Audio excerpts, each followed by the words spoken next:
You, John Fitzgerald Kennedy, do solemnly swear. I, John Fitzgerald Kennedy, do solemnly swear. That you will faithfully execute the office of President of the United States. That I will faithfully execute the office of President of the United States. And will, to the best of your ability. And will, to the best of my ability. Preserve, protect, and defend the Constitution of the United States. Preserve, protect, and defend the Constitution of the United States. So help you God. So help me God.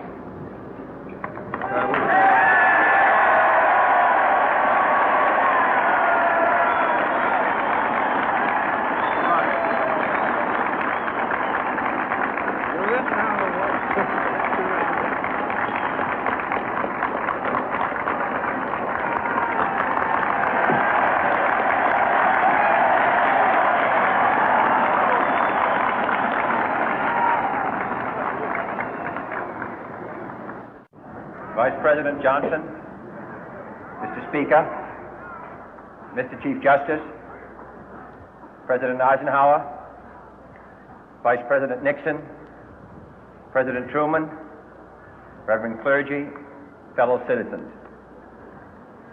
We observe today not a victory of party, but a celebration of freedom, symbolizing an end as well as a beginning, signifying renewal as well as change. For I have sworn before you and Almighty God the same solemn oath our forebears prescribed nearly a century and 3/4 ago. The world is very different now, for man holds in his mortal hands the power to abolish all forms of human poverty and all forms of human life. And yet the same revolutionary beliefs for which our forebears fought are still at issue around the globe. The belief that the rights of man come not from the generosity of the state, but from the hand of God. We dare not forget today that we are the heirs of that first revolution. Let the word go forth from this time and place to friend and foe alike that the torch has been passed to a new generation of Americans born in this century, tempered by war, disciplined by a hard and bitter peace, proud of our ancient heritage, and unwilling to witness or permit the slow undoing of those human rights to which this nation has always been committed and to which we are committed today at home and around the world.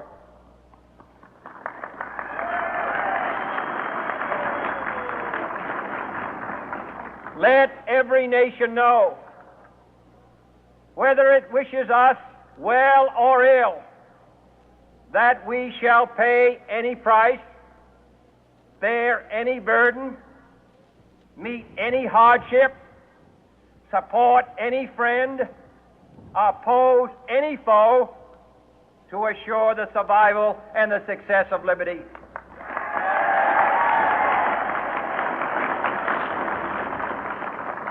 This much we pledge and more.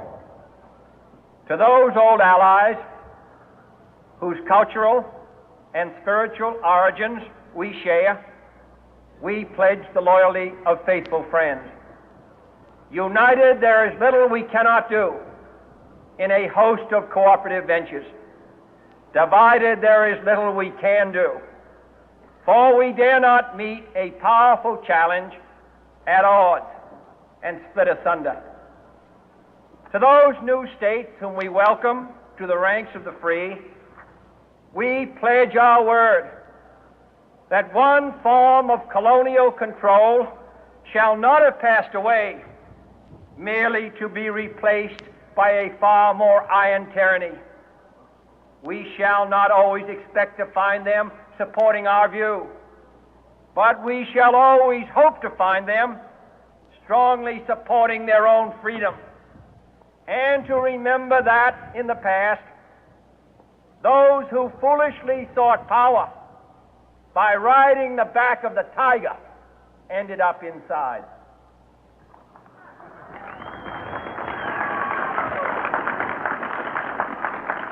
To those people in the huts and villages of half the globe struggling to break the bonds of mass misery, we pledge our best efforts to help them help themselves for whatever period is required, not because the communists may be doing it, not because we seek their votes, but because it is right. If a free society cannot help the many who are poor, it cannot save the few who are rich.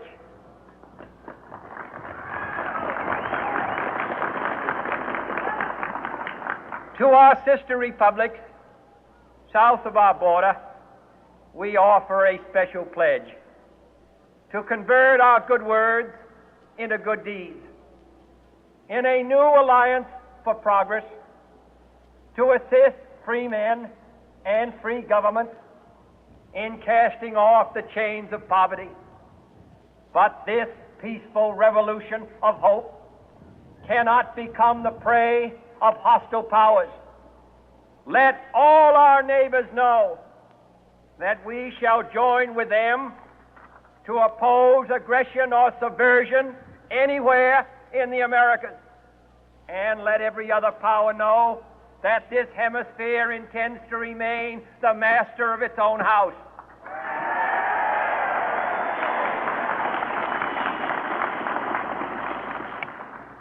To that world assembly of sovereign states, the United Nations, our last best hope, in an age where the instruments of war have far outpaced the instruments of peace, we renew our pledge of support to prevent it from becoming merely a forum for invective, to strengthen its shield of the new and the weak, and to enlarge the area in which its writ may run. Finally, to those nations who would make themselves our adversary, we offer not a pledge, but a request that both sides begin anew the quest for peace.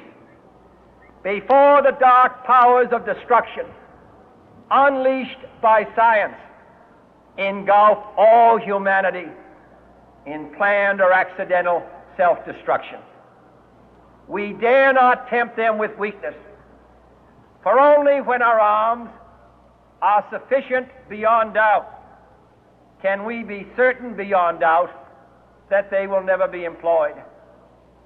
But neither can two great and powerful groups of nations take comfort from our present course, both sides overburdened by the cost of modern weapons, both rightly alarmed by the steady spread of the deadly atom, yet both racing to alter that uncertain balance of terror that stays the hand of mankind's final war. So let us begin anew, remembering on both sides that civility is not a sign of weakness, and sincerity is always subject to proof. Let us never negotiate out of fear, but let us never fear to negotiate.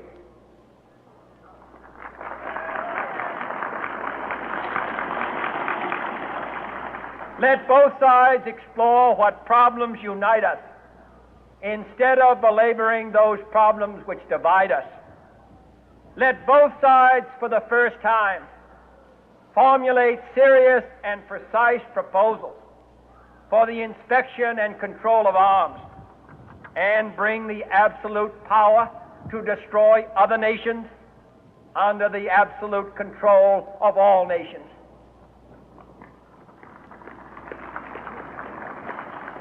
Let both sides seek to invoke the wonders of science instead of its terrors.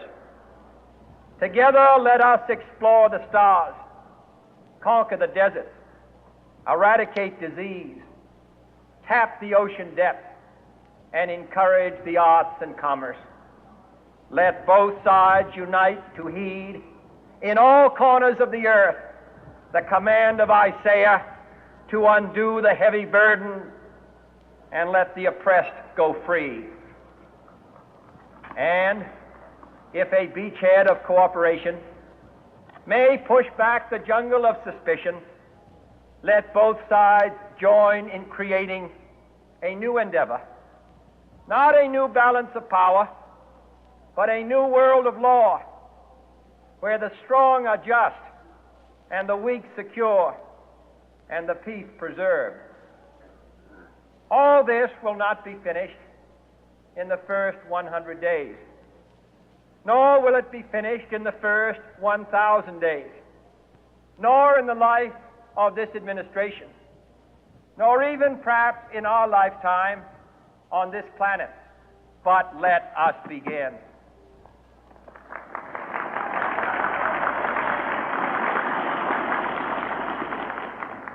In your hands, my fellow citizens, more than mine, will rest the final success or failure of our course. Since this country was founded, each generation of Americans has been summoned to give testimony to its national loyalty. The graves of young Americans who answered the call to service surround the globe. Now the trumpet summons us again, not as a call to bear arms, though arms we need, not as a call to battle, though in battle we are, but a call to bear the burden of a long twilight struggle, year in and year out, rejoicing in hope, patient in tribulation, a struggle against the common enemies of man,